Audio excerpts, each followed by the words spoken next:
नमस्कार, बहुत स्वागत है आपका। टीवी 100 देख रहे हैं आप। आपके साथ मैं हूं स्पीकर दीक्षित। और राहुल अखिलेश की डील हो चुकी है क्या? जी हाँ, दिल्ली में इंडिया गठबंधन की बैठक खत्म हो गई, लेकिन बैठक से ज्यादा चर्चा उस तस्वीर की हो रही है जिसमें राहुल गांधी और अखिलेश यादव एक साथ दिखाई दिए। मुस्कुराहट, गर्मजोशी और सियासी केमिस्ट्री की इस तस्वीर ने उत्तर प्रदेश की राजनीति में नए सवाल खड़े कर दिए हैं। क्या 2027 के विधानसभा चुनाव की पटकथा लिखी जा चुकी है? क्या सीट शेयरिंग का फॉर्मूला लगभग तय हो चुका है? क्या राहुल और अखिलेश बीजेपी के खिलाफ नया सियासी चक्रव्यूह तैयार कर रहे हैं, या फिर यह सिर्फ एक राजनीतिक मुलाकात है जिसे जरूरत से ज्यादा पढ़ा जा रहा है? लोकसभा चुनाव में सपा और कांग्रेस की साझेदारी ने यूपी में बीजेपी को कड़ी चुनौती दे दी थी। अब विधानसभा चुनाव में करीब 1 साल से ज्यादा का वक्त है, लेकिन गठबंधन की राजनीति अब इससे गरमाने लगी है।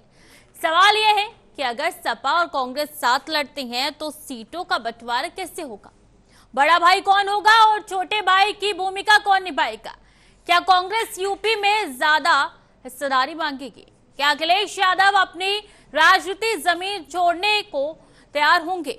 और सबसे बड़ा सवाल, क्या राहुल और अखिलेश की दोस्ती बीजेपी की मुश्किलें बढ़ाएगी, या फिर सीट शेयरिंग की गठबंधन की सबसे बड़ी चुनौती बन जाएगी? आज इसी मुद्दे पर बहस होगी। क्या यूपी में 2027 का गठबंधन तय है? क्या दिल्ली की मुलाकात ने चुनावी समीकरण साफ कर दिए हैं, या फिर तस्वीर में दिख रही नजदीकी जमीन पर दिखाई दे रही है? तो इसी पे बहस होगी। तमाम मेहमान भी हमारे साथ जुड़ेंगे और ये चर्चा अब राजनीतिक गलियारों में काफी ज्यादा सुनने को मिल रही है, देखने को मिल रही है।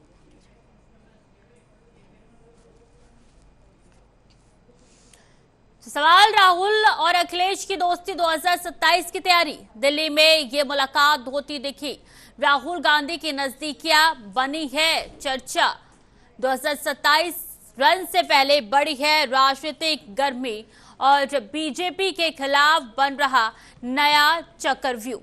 तो ये पूरा का पूरा मामला अब 2027 पे आके अटका है। सीट शेयरिंग पर क्या अब समझौता हो चुका है?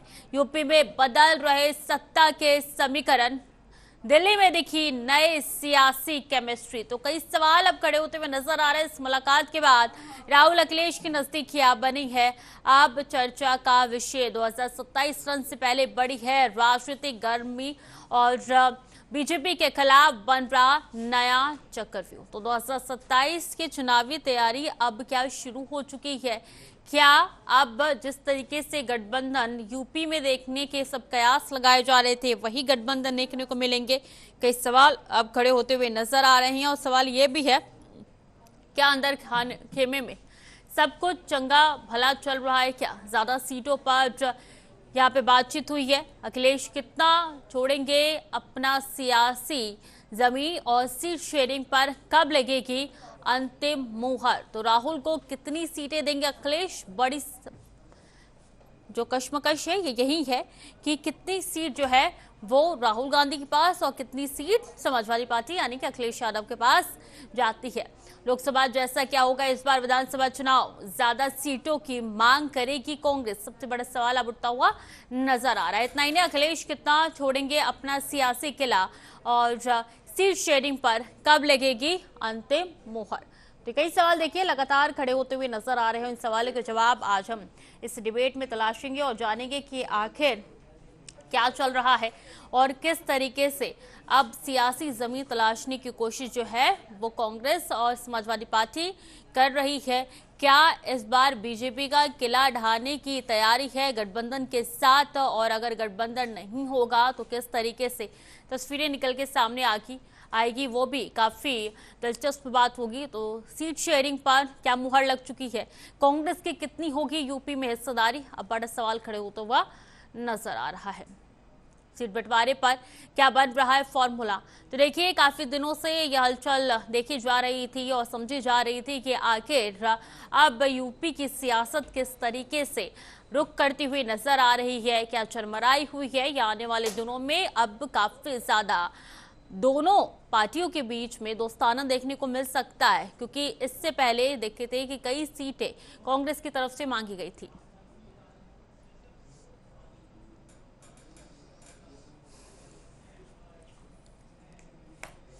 चलिए इसी पे चर्चा करेंगे। तमाम मेहमान हमारे साथ जुड़ चुके हैं। राजलक्ष्मी जोशी हमारे साथ राजनीतिक विश्लेषक जुड़ चुके हैं। बहुत स्वागत है मैम आपका टीवी 100 पे। और हमारे साथ समाजवादी पार्टी के प्रवक्ता यानी कि साजिद खान जुड़ चुके हैं। बहुत स्वागत है सर आपका टीवी 100 पे। बाकी दो गेस्ट थोड़ी देर में हमारे साथ जुड़ेंगे, उनसे भी वार्तालाप करेंगे। लेकिन सबसे पहले साजिद खान जी, क्या सब कुछ चंगा भला चल रहा है? कितनी सीटें किसको देनी है? क्या ये सब कुछ प्रस्तावित हो चुका है या रखनी बाकी है, या अंदर खेमे में सब कुछ सही चल रहा है? क्या जानकारी निकल के सामने आ रही है और किस तरीके से दोनों पार्टी मिलकर 2027 का चुनाव लड़ेंगी? देखिए, दोनों पार्टियों ने जिस तरीके से 2024 लोकसभा का चुनाव मिलकर लड़ा था और भारतीय जनता पार्टी को जबरदस्त पटकनी दी थी, उसी तरीके से 2027 का चुनाव भी इंडिया गठबंधन मजबूती के साथ चुनाव लड़ेगा। और आप देखिएगा कि यहाँ भारतीय जनता पार्टी को करारी हार मिलेगी, क्योंकि उनके बहुत से विधायक खुद चुनाव लड़ना नहीं चाहते। वहीं भारतीय जनता पार्टी भी तमाम विधायकों के टिकट काटने की तैयारी में है, क्योंकि उनका रिपोर्ट कार्ड बहुत खराब है। जो 2014 और 15 में सांसदों ने जो एक एक गांव गोद लिया था, उन गांवों की आप जाके दुर्दशा देखिए। जो 2 करोड़ युवाओं को रोजगार की बात कही थी, हिंदुस्तान दुनिया का सबसे बड़ा बेरोजगार देश बन चुका है। जो महंगाई कम करने की बात कही थी, महंगाई में आप देख ही रहे हैं कि क्या पेट्रोलियम पदार्थ हो, चाहे जो है सब्जियां हो, चाहे खाद्य पदार्थ हो, सबकी कीमतें जो है आसमान छू रही हैं। और जो लोग घर चला रहे हैं उन्हें बड़ा मुश्किल हो रही है। तो केवल भारतीय जनता पार्टी को जनता ने इसलिए नहीं दिए थे वोट कि वो केवल नफरत फैलाएं और लोगों को बांटने का काम करें, लेकिन अब लोग जागरूक हो चुके हैं और वो अपना हक जानना चाहते हैं, अपना हक मांग रहे हैं, चाहे उनकी नौकरियां हो, चाहे परीक्षाएं हो। देखिए आप तो लोकसभा चुनाव सुनिए, जब लोकसभा चुनाव आ रहे थे तो उस समय भी तो शेयरिंग पे काफी ज्यादा विवाद हुआ था, टकराव देखने को मिली थी। देखिए, कोई विवाद नहीं था और जो भी सीट शेयरिंग हुई उसमें बहुत बेहतर रिजल्ट आए। कांग्रेस को अगर 17 सीट ली थी कांग्रेस ने, तो उनकी 6 लोकसभा सीट जो है वो 2009 के बाद 14 और 19 2 लोकसभा चुनाव के बाद आपने देखा कि 2024 में सबसे बेहतर परिणाम रहे। और इस बार भी जो है वो कोई भी सीट शेयरिंग का या किसी तरीके का कोई विवाद नहीं है। जब चुनाव आएंगे तो बहुत आप देखेंगे कि बहुत शानदार तरीके से सीट शेयरिंग होगी और बहुत शानदार रिजल्ट। पर सर 2021 में प्रियंका गांधी वाड्रा ने भी आरोप लगाए थे कि ना समाजवादी पार्टी एक्टिव है, ना बीएसपी एक्टिव है, इनका कोई जनाधार ही नहीं है यूपी में, सिर्फ कांग्रेस सड़क पर दिखाई दे रही है। देखिए, जो पुरानी बातें हैं वो किसने क्या कहा है, लेकिन 2024 लोकसभा चुनाव को लेकर इंडिया गठबंधन बना था और वो इंडिया गठबंधन मजबूती के साथ कार्य कर रहा है और आगे भी लगातार बेहतर काम करेगा। और आप देखिए, क्योंकि भारतीय जनता पार्टी किस मुद्दे पर जाएगी, जो जो बातें कही हैं, जो जो वायदे किए हैं, किसी भी वायदे पर वो खरे नहीं उतरे हैं और किस तरीके से उनके दोनों इंजन टकरा रहे हैं, चाहे दिल्ली का हो चाहे लखनऊ का हो, और आपस में वो टकराव जो है वो खत्म नहीं हो रहा। इसीलिए तमाम विधायक कभी सांसदों को घेर लेते हैं। ठीक है, खेमचंद शर्मा भी हमारे साथ जुड़ चुके हैं, बीजेपी के प्रवक्ता है। बहुत स्वागत है सर आपका टीवी 100 पे। और नरेश सोनी हमारे साथ कांग्रेस के प्रवक्ता जुड़ चुके हैं। सर आपका भी बहुत स्वागत है टीवी 100 पे। सबसे पहले खेमचंद जी, मैं आपके पास आना चाहूंगी। आरोप कई लगाए जा रहे हैं कि हमारा गठबंधन हो जाएगा, हम सीट शेयरिंग पे बात कर लेंगे। आप अपना जनाधार देखिए कि आप कहाँ खड़ेंगे। इस बार मुद्दा काफी गर्माहट के साथ सामने आ रहा है। खेमचंद जी,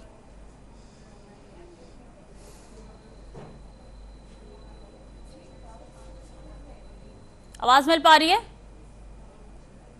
ठीक है, मैं आऊंगी खेमचंद जी के पास। लेकिन नरेंद्र सोनी जी में हमारे साथ जुड़ चुके हैं। नरेंद्र सोनी जी, क्या आने वाले चुनाव आवाज आ रही है? ठीक है, आऊंगी नरेंद्र सोनी में आपके पास।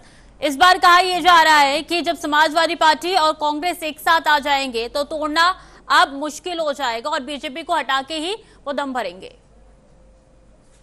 देखिए, ये जो भी कहना है इनको कहें, लेकिन मैं ऐसा समझता हूँ ये हारे हुए लोग हैं और हारे हुए लोग भी ये बहुत ज्यादा कुंठा में, और कुंठा की वजह से ये लोग इधर उधर की बातें कर रहे हैं। आज भी सकारात्मक बात नहीं कर पा रहे, पॉजिटिव बात नहीं कर पा रहे, समाज की बात नहीं कर रहे, पूरे देश की बात नहीं कर रहे, सभी को साथ में ले जाने की बात नहीं कर रहे हैं। ये आज भी डिवाइड एंड रूल करके कोई जाति की बात कर रहा है, कोई धर्म की बात कर रहा है, कोई क्षेत्र की बात कर रहा है, कोई अपने घर की बात कर रहा है, कोई अपने नेता की बात कर रहा है, लेकिन पूरे भारत को डेवलप करने की बात आदरणीय प्राइम मिनिस्टर मोदी जी और एनडीए के अलावा और कोई नहीं कर रहा है। इसीलिए आप देखेंगे ये लोग साथ में बैठना भी नहीं चाह रहे थे, लेकिन ममता जी बंगाल में जब हारी, आरजेडी बिहार में हारी और कांग्रेस भिन्न भिन्न प्रदेशों में जब हार चुकी, तब ये इनको लगा कि नहीं, अब हमें अगर आदरणीय प्राइम मिनिस्टर मोदी जी के सामना करना है तो फिर से इकट्ठा बैठना पड़ेगा, फिर से हमें इकट्ठा होकर चलना पड़ेगा। तो ये इकट्ठे हुए हैं, तो ये डर की वजह से इकट्ठे हुए हैं। ये देश को आगे ले जाने के लिए, कंस्ट्रक्टिव काम करने के लिए, जनता की सेवा करने के लिए इकट्ठे नहीं हुए, ये नकारात्मक सोच की वजह से इकट्ठे हुए हैं। इसीलिए लोग इनको पसंद नहीं कर रहे। जो कहना है कहते रहे, जैसा बोल रहे हैं बोलते रहे, लेकिन आने वाले समय में भी इनका भविष्य उज्जवल नहीं है, क्योंकि ये नकारात्मक राजनीति कर रहे हैं। आज भी देश को आगे ले जाने की बात नहीं कर रहे। जब विषम परिस्थिति है, पूरे विश्व में आज संकट है, उस समय भारत की जो अर्थव्यवस्था है, जीडीपी की जो दर है, वो अपवर्ड रिवाइज हुई है। 7.5% होनी चाहिए थी, मतलब वो 7.7% के हिसाब से आगे बढ़ रही है। ये एक अचीवमेंट है, इतनी बड़ी अचीवमेंट है कि विषम परिस्थितियों में जब सबकी जीडीपी डाउन हो रही है और हमारी जीडीपी ऊपर जा रही है। और अभी आज न्यूज आई है कि लास्ट क्वार्टर में हमारा जो ट्रेड बैलेंस है वो पॉजिटिव बैलेंस है, नेगेटिव बैलेंस की बजाय लास्ट क्वार्टर में हमारा जो इंटरनेशनल ट्रेड बैलेंस है वो पॉजिटिव है। तो ये अपने आप में सिग्निफिकेंट हैपनिंग्स हैं, अचीवमेंट्स हैं जो दिखाती हैं कि भारत की नरेंद्र सोनी जी, कितनी सच्चाई है जो खेमचंद जी बातों में कह रही हैं?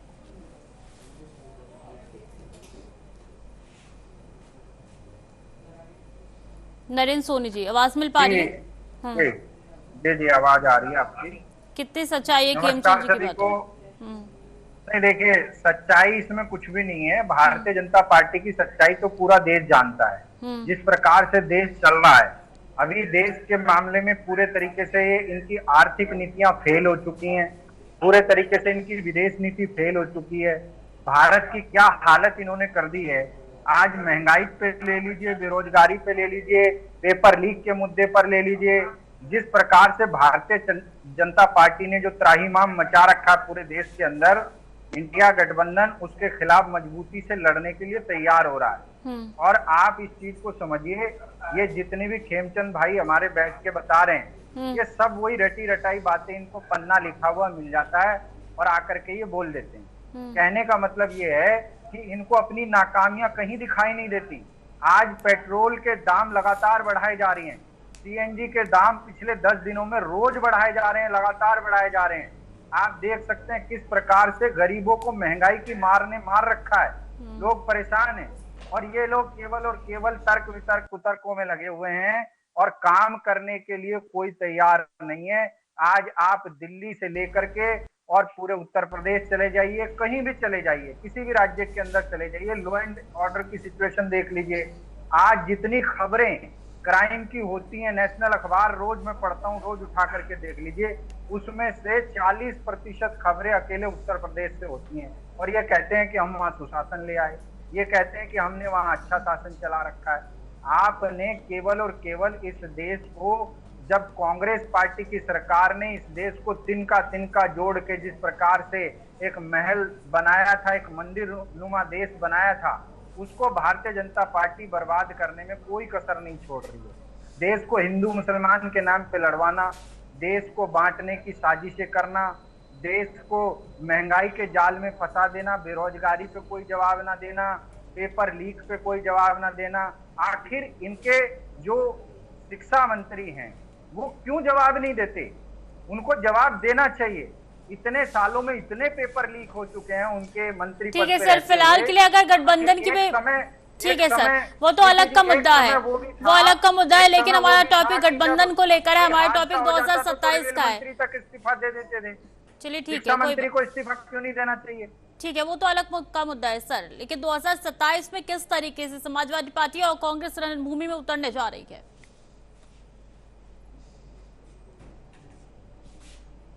देखिए, समाजवादी पार्टी से माननीय राहुल गांधी जी और अखिलेश यादव जी दोनों की जो दोस्ती है और दोनों की जो संगठनात्मक मजबूती है, वो 2024 के इलेक्शन में भी आप लोगों ने देखी है किस प्रकार से भारतीय जनता पार्टी को मात खानी पड़ी। और ये दोनों की जोड़ी फिर से कमाल करेगी। उत्तर प्रदेश के अंदर आप देखिएगा भारतीय जनता पार्टी के दिन लड़ चुके हैं। भारतीय जनता पार्टी की जो जन विरोधी नीतियां हैं उनके खिलाफ एक मजबूत आंदोलन खड़ा करने की तैयारियां इंडिया गठबंधन की तरफ से की जा रही है। 2027 का जो मिशन होगा भारतीय जनता पार्टी का पूरे तरीके से सुपड़ा साफ करेंगे और दोनों मिलकर के उत्तर प्रदेश में गठबंधन की सरकार बनाएंगे। भारतीय जनता पार्टी सत्ता से आउट होने जा रही है। ठीक है राजलक्ष्मी जी, ये जो बातें कही जा रही है कि गठबंधन मिलके चलेगा, सत्ता से ये पार्टी जाएगी, और जिस तरीके से रूपरेखा निकल के सामने आ रही है आने वाले चुनाव में, कितनी सच्चाई इसमें नजर आती है। लेकिन जमीनी हकीकत की अगर बात की जाए तो क्या जो रोडमैप तैयार किया गया है उसको उतारने में कांग्रेस, समाजवादी पार्टी या तमाम विपक्षी दल वो तैयार नजर आ रहे हैं? नमस्ते स्वीटी जी। देखिए, कल एक अहम बैठक थी दिल्ली में, जहां पर ये इंडी ब्लॉक की एक मीटिंग थी और यहाँ पर आपने देखा कि ये सभी इंडी अलायंस वाले जो है ये इन्होंने बहुत सारे विषयों के ऊपर इन्होंने मंथन किया और इसमें खास करके अखिलेश यादव जी ने जो एकदम तीखे कुछ कमेंट्स किए थे उन पर मैं आपको थोड़ा सा मैं उनको याद दिलाना चाहूंगी। उन्होंने कहा कि कांग्रेस ने थोड़ा बड़ा दिल दिखाना चाहिए और सभी को साथ में लेकर चलना चाहिए, और खास करके उनका जो बर्ताव था डीएमके के साथ में, उसके ऊपर न सिर्फ अखिलेश यादव जी का बल्कि बहुत सारे जो वो ब्लॉक के जो मीटिंग में जो उपस्थित थे उन्होंने बहुत सारे लोगों ने उस पर टिप्पणी की। और देखिए, तेजस्वी यादव जी ने ये भी याद दिलाया कि बिहार में जो फ्रेंडली फाइट्स हुई थी तो आपको याद होगा कि करीब करीब 15 से 20 सीटें ऐसी थी जहां पर दोनों पक्षों ने अपने अपने उम्मीदवार जो है उनको उतार दिया था। और ये बात केवल बिहार में नहीं, लेकिन ये बहुत सारे जगहों पे ऐसा हुआ, पुडुचेरी में भी हुआ, महाराष्ट्र में हुआ, बहुत सारे जगहों पे ये ऐसा होकर ये जो है इनकी सीटें कम हुई है। अभी ऐसा है कि आज अखिलेश यादव जी कह रहे हैं कि जो विनेबिलिटी है सीट्स की उस पर फोकस होना चाहिए कि कौन कितने सीटें जीत सकता है, उसको उतनी सीटें देनी पड़ेगी। लेकिन कांग्रेस का उसके ऊपर मुझे नहीं लगता कि ऐसा ये होगा, क्योंकि उनकी भी होंगी कुछ शर्तें कि नहीं हमको इतनी सीट्स लड़नी है।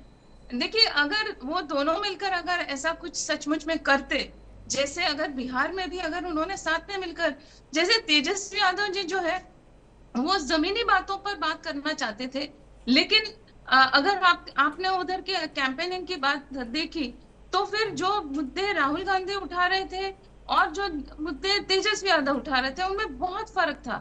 तो ये जो है ये एक अगर ये उनमें एक वो सहमति हो जाती है इन विषयों पर तो फिर कुछ फर्क पड़ सकता है, वरना फिर ये यूपी के दो लड़के ये देखने में विजुअल ऑप्टिक्स कितना भी अच्छा लगे, लेकिन जब तक उनके ईगोस को वो बाजू में रखकर नहीं काम करें, क्योंकि हर राज्य में अगर आप देखें तो एक दूसरे के विरुद्ध ही इन्होंने काम किया हुआ है ये पूरे अलायंस वाले जो है, जबकि इन्होंने अगर साथ में मिलकर काम किया होता हर राज्य में तो एक दूसरे का साथ मिलता है, एक दूसरे की शक्ति उनको मिलती है। तो ये जो है ये फर्क पड़ जाता है, ये अपने ईगोस को बाजू में नहीं रख सकते। तो ये जो है अगर इन्होंने अभी आगे जाकर किया तो फिर इसका कुछ फायदा हो सकता है, वरना जो आपको अभी इतने पिछले जितने भी राज्य के इलेक्शंस में आपने जितने भी जो है नतीजे देखे, यही नतीजा होगा इसमें भी। स्वीटी ठीक है खेमचंद जी, क्या समाजवादी पार्टी और कांग्रेस यानी कि इंडिया गठबंधन जब एक साथ आता तो कहीं ना कहीं बीजेपी के लिए चिंता का विषय नहीं है क्या है सर?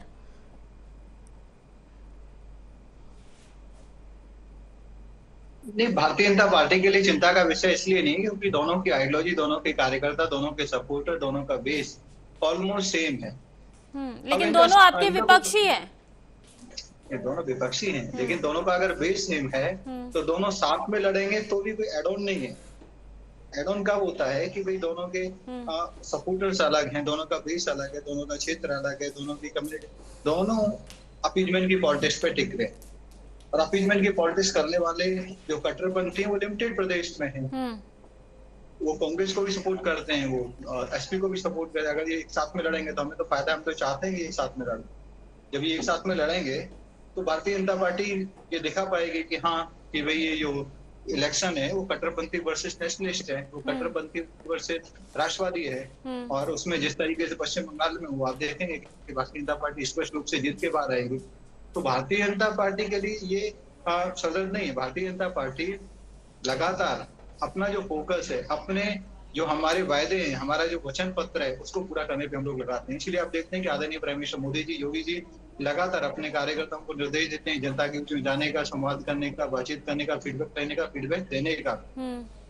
अब जो 12 साल आदरणीय प्राइम मिनिस्टर मोदी जी के वो है, मैसिव तरीके से जनसंपर्क अभियान चल रहा है। उस जनसंपर्क अभियान में घर घर तक पहुंचा जाएगा, गांव गांव तक पहुंचा जाएगा। और हमारी जो योजना है, स्टेट की योजना प्लस आदरणीय प्राइम मिनिस्टर मोदी जी की योजना है, सभी योजनाओं के बारे में, इनके लाभ के बारे में, और जिनको लाभ नहीं पहुंचा है, योजनाएं जो मतलब फॉल करते हैं योजनाओं के लाभ में लेकिन उनको लाभ नहीं पहुंचा, उनको लाभ दिलाने का काम हमारे कार्यकर्ता करेंगे। हमारा फोकस सकारात्मकता पे है, इम्प्लीमेंटेशन पे है, अपने देश को और अपने उत्तर प्रदेश को उत्तम बनाने पे। और इनका जो फोकस है वो नकारात्मक है, मोदी जी को, योगी जी को हराने पे है। ठीक है सर। साजिद खान जी, किस तरीके से अगुवाई करने जा रही है समाजवादी पार्टी इंडिया गठबंधन की, और क्या कुछ रोड मैप तैयार है आने वाले चुनाव को लेकर? देखिए, इंडिया गठबंधन, अभी मैंने पहले भी बताया कि एक बार फिर मजबूती के साथ हम लोग चुनाव लड़ेंगे। सारी चीजें तय हो चुकी हैं, टिकट भी वितरण तय हो जाएगा जब चुनाव आएगा।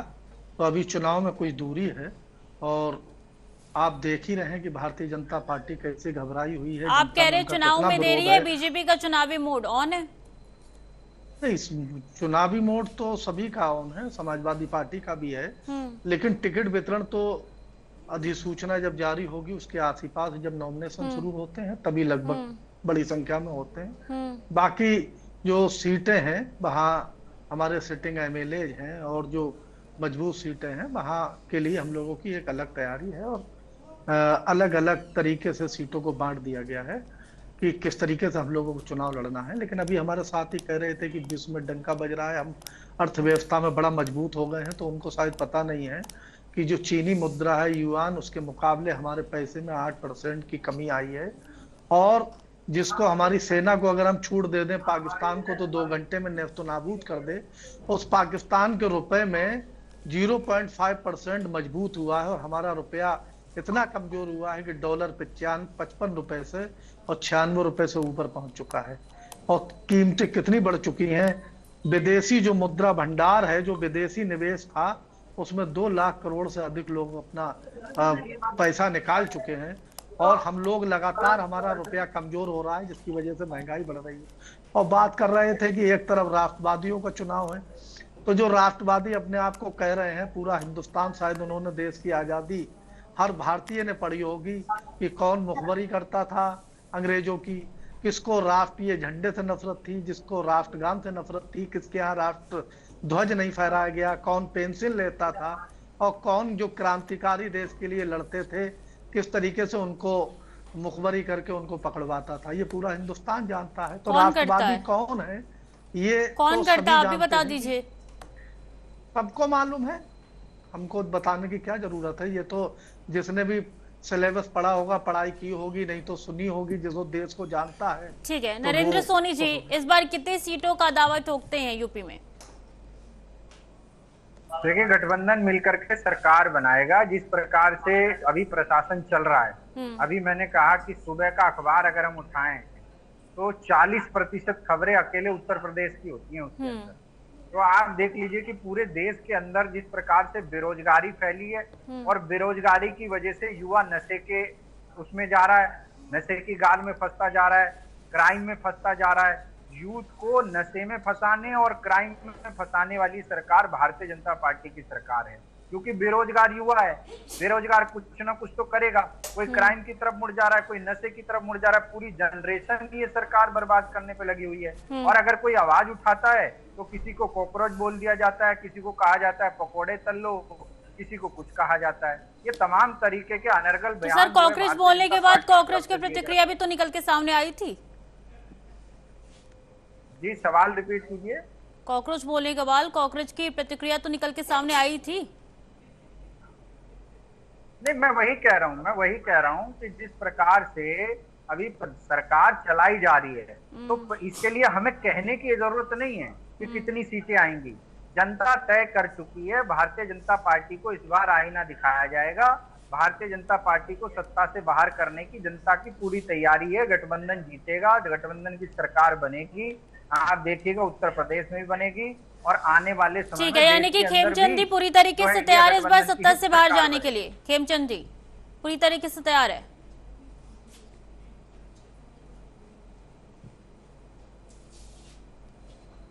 देखिए, भी कांग्रेस के मित्र ने इस सारे इशारों में जो बातें की, उनको ये पता होना चाहिए कि किसके नेताओं को जेल में लग्जरी की सुविधाएं दी गई और कौन से नेता काला पानी की सजा पाते हैं। काला पानी की सजा कौन पाएगा? सबसे ज्यादा जो दुखद और सबसे ज्यादा परेशान करने वाली सजा कौन पाएगा? जो अंग्रेजों के खिलाफ सबसे ज्यादा लड़ाई लड़ रहा था, जिससे अंग्रेजों को सबसे ज्यादा खतरा था, और जिनको कमरे में सब तरीके अखबार की सुविधा थी, लिखने की सुविधा थी, चिट्ठी पत्र की सुविधा थी, सब चीज, लेटरिन की सुविधा थी, बाथरूम की सुविधा थी, ऐसी जेल में जो लोग रहे और उनके पार्टी कार्यकर्ता जब ऐसे नेताओं पे कमेंट करते हैं, और उनके खुद के नेताओं ने पिछले पास्ट में श्रीमती इंदिरा गांधी जी ने भी उनके बारे में जो बहुत बड़ी बातें रखी कि हाँ कि वो देश के लिए बहुत बड़ा कंट्रीब्यूशन उन्होंने किया, और उन पर ये अभद्र टिप्पणी करते हैं। मैं यही तो कहता हूँ, ये अपने महापुरुषों को भी नहीं छोड़ते। ये महापुरुषों का जिनका अतुलनीय योगदान है, तो गोडसे है ना, आपके महापुरुष तो खेमचंद भाई गोडसे है ना, गोडसे आपके महापुरुष है, वो गांधी के हत्यारे हैं, वो आपके लिए महापुरुष कोई नहीं संभाल पाएगा, इनको कोई नहीं संभाल पाएगा। गांधी के हत्यारे आपके लिए महापुरुष है, ये बता दीजिए। हत्यारे कौन है कौन नहीं है ये सब लोग जानते हैं। अरे गांधी का हत्यारा थे, उनकी कोर्ट में केस चला, सबने देखा, उनको सजा भी मिली।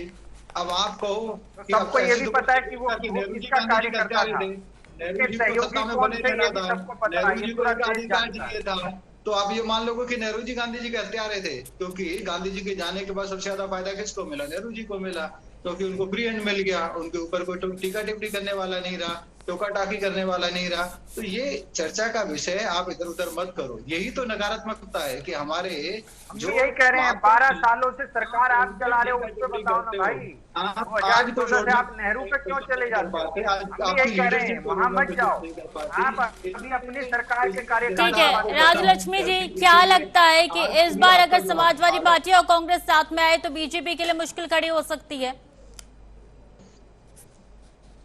जी देखिए स्वीटी जी, सबसे पहला ऐसा है कि ये इन्होंने साथ में लड़ना चाहिए।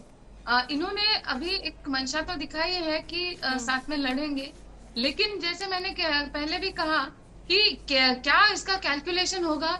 ये देखिए बिहार में भी इनको पता था कि ऐसा होने वाला है, गठबंधन थी और सच बोलिए तो अच्छी तरीके से चल रही थी, लेकिन एन मौके तक भी जिस दिन नॉमिनेशन भरनी थी उस दिन तक भी कौन कितनी सीटें लड़ेगा, कहां से लड़ेगा, ये पता नहीं था। अभी आज भी ये लोग ये इस बात पर अटके हुए हैं कि जो पहले की जो विधानसभा इलेक्शन है उसके हिसाब से ये लोग सीट का बंटवारा करेंगे, या फिर लोकसभा की जो सीटें थी उसके हिसाब से, जो मतलब उसमें जो विजेता हुए उसके हिसाब से लड़ेंगे। और जैसे मैंने पहले भी आपको बताया कि विनेबिलिटी, जो जितनी सीटें जीत सकेगा, अगर ऐसे देखा जाए तो फिर जैसे तमिलनाडु में कांग्रेस को बहुत कम सीटें मिली थी डीएमके के तुलना में, तो लेकिन फिर भी उन्होंने क्या किया कि हाँ उसमें से भी उनको 5 सीटें मिली, लेकिन जितने भी कम सीटें मिली उसके ऊपर उन्होंने फिर पूरा दामन ही छोड़ दिया। बिल्कुल राजलक्ष्मी जी, कुल मिला के निष्कर्ष यही आएगा अगर यूनिटी नजर आती है तो। बहुत बहुत धन्यवाद हमारे साथ जुड़ने के लिए। राजलक्ष्मी जी जोशी हमारे साथ जुड़ी थी। खेमचंद शर्मा बहुत बहुत शुक्रिया हमारे साथ जुड़ने के लिए, अपना वक्त देने के लिए। रणनीत सोनी जी आपका भी बहुत बहुत धन्यवाद, हमारे साथ जुड़े थे। साजिद खान सपा के प्रवक्ता, आपका भी बहुत बहुत शुक्रिया सर जुड़ने के लिए, अपना वक्त देने के लिए। ऐसे में सियासी माहौल अब बनना शुरू हो गया है क्योंकि 2027 का चुनाव सर पे है। ऐसे में तमाम पार्टी एकजुट होती हुई नजर आ रही है, विपक्षी पार्टी, ताकि सत्ता पक्ष को रास्ते से हटाया जा सके। वही सत्ता पक्ष अब लगातार पूरी कोशिश में है कि इस बार चुनाव दोगुने अंदाज से लड़ा जाए, दोगुने मेहनत से लड़ा जाए। लेकिन क्या रोड मैप जो तैयार किया गया है वो धरातल पे उतार पाएगी विपक्षी पार्टी और इंडिया गठबंधन? यह आने वाले दिनों में साफ तौर पर पता चल जाएगा। चलिए फिलहाल के लिए चर्चा में इतना ही। खबरें लगातार जारी है, देखते रहिए टीवी 100।